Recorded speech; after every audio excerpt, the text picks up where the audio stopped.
নমস্কার বন্ধুরা, কেমন আছেন সবাই?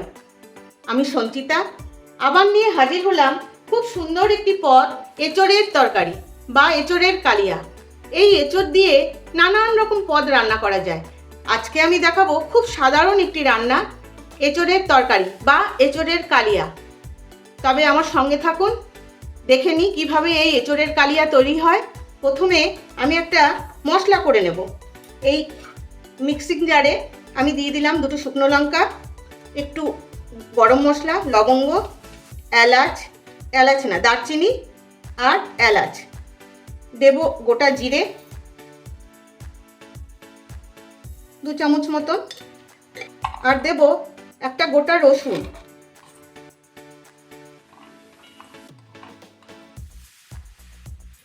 এটা আমি খুব ভালো করে বেটে নেব।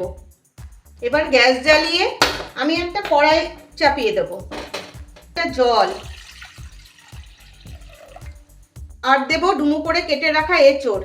এটা আমি একটু সেদ্ধ করে নেব। এঁচোড়টা আমি কড়াইয়ে সিদ্ধ করব, খুব বেশি সেদ্ধ করব না, একদম গলে গেলে ভালো লাগে না, তাই আমি কড়াইয়ে সেদ্ধ করব। প্রেসার কুকারেও সেদ্ধ করা যায়, প্রেসার কুকারে সেদ্ধ করলে একটু বেশি গলে যায়, অতটা খেতে ভালো লাগে না। এঁচোড়টা একটু শক্ত শক্ত থাকলেই খেতে ভালো লাগে। দিয়ে দেব নুন, আর দেব একটু ভিনিগার। এবার ঢাকনা দিয়ে আমি সেদ্ধ করে নেব।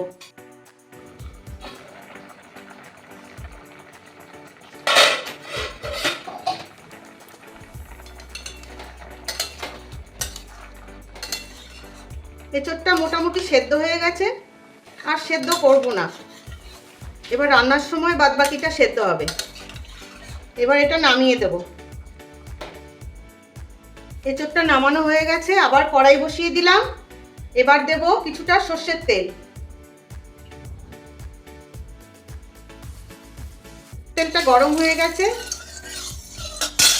এবার সামান্য নুন ছিটিয়ে নেব। তেলের মধ্যে নুন দিলে তরকারি ছাড়লে আর ফরফর করে ফোটে না, তাই আমি প্রত্যেকটা রান্নার আগে তেলে একটু নুন দিয়ে দিই।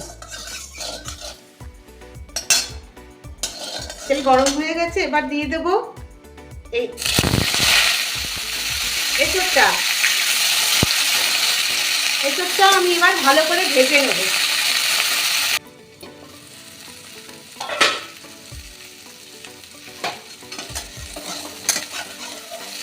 ঢাকা দিয়ে আমি খুব ভালো করে ভেজে নিয়েছি। এবার এটা নামিয়ে দেব।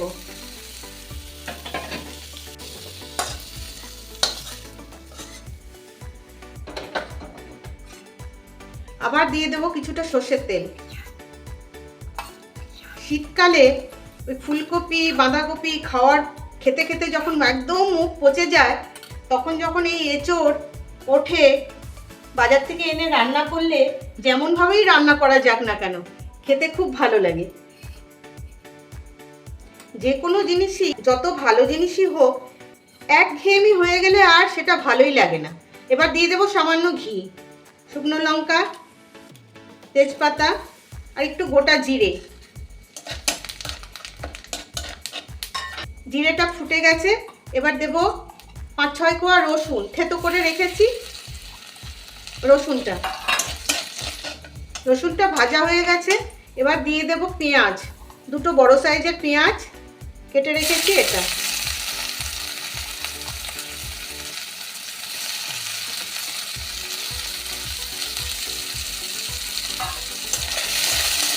পেঁয়াজটা এবার আমি লাল লাল করে ভেজে নেব। পেঁয়াজটা আমার ভাজা হয়ে গেছে, এবার দেব একটু আদা বাটা। আদাটা আমার বাটা ছিল বলে আমি আর মশলার মধ্যে দিইনি। বেটে রাখা মশলাটা,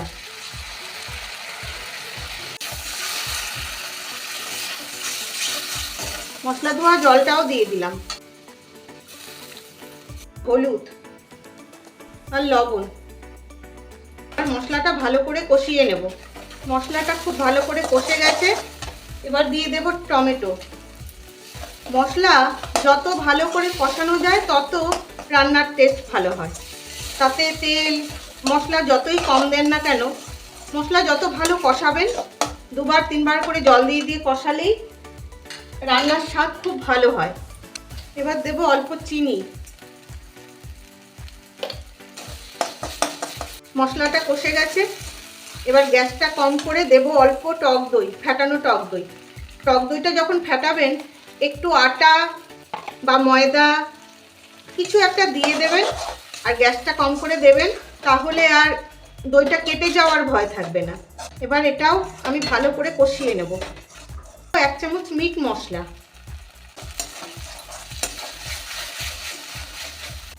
এবার এঁচোড়টা দিয়ে আর একটু ভালো করে কষিয়ে নেব।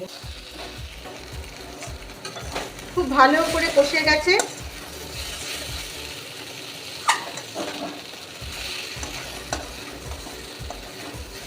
এবার দিয়ে দেব গরম জল। এঁচোড়ে একটু তেল মশলা বেশিই লাগে, তাও আমি যতটা পারি কম দিই। সব মশলাই দিই, কিন্তু একটু কম করে করে। মাংসে যেরকম প্রচুর মশলা লাগে, এও তো এক ধরনের মাংস, ওই জন্য এর নাম গাছপাঠা। এটাকে ভালো করে ফুটতে দেব। মোটামুটি ঝোল শুকিয়ে গেছে, বেশ রস রস হয়েছে। এবার দিয়ে দেব একটু গরম মশলা। গরম মশলা আমি ফোড়ন বাটার মধ্যে দিয়েছি, তাও আর একটু দিলাম। কেমন লাগলো জানাবেন বন্ধুরা। অল্প ঘি। এবার একটু ঢেকে দেব। তৈরি হয়ে গেল আমার এঁচোড়ের তরকারি। কেমন লাগলো জানাবেন বন্ধুরা, অবশ্যই জানাবেন। তবে আজকের মতন আসি, টাটা।